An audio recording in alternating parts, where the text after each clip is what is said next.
นี้เรากำลังขี่ยังลงไปนะครับถ่ายวิดีโอเลยนี่เจ๊ใจดีเพิ่น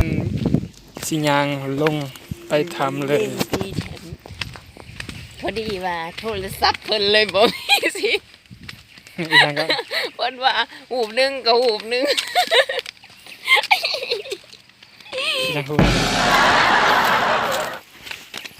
บ่ล่ะ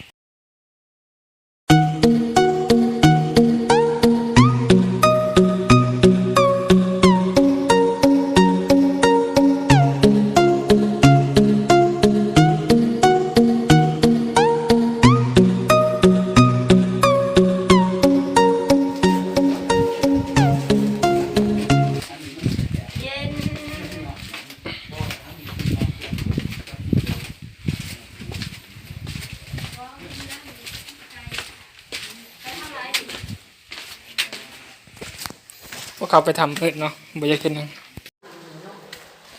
นี่เขากำลังย่างไปตามทำนี่ก็จะมีเจเพิ่นนำทางอยู่เนาะ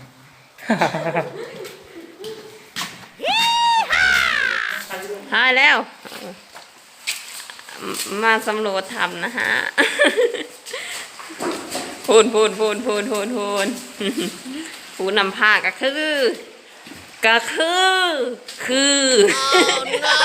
แนมน้ำอ่ะที่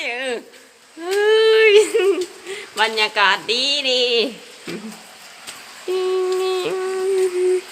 หอนแล้วทำภูผาสุก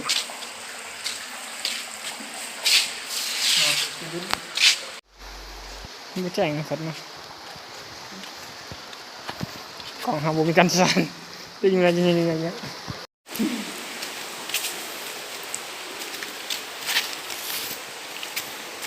นะยังไปก่อนมั้งแล้วก็โซนาตาอันว้ากริ๊ง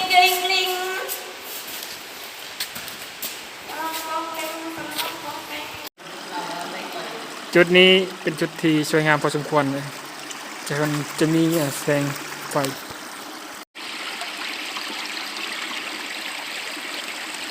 เดินเข้าไป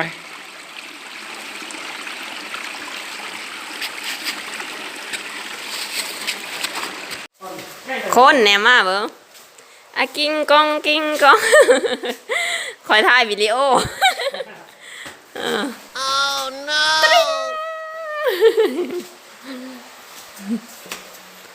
ไปเลย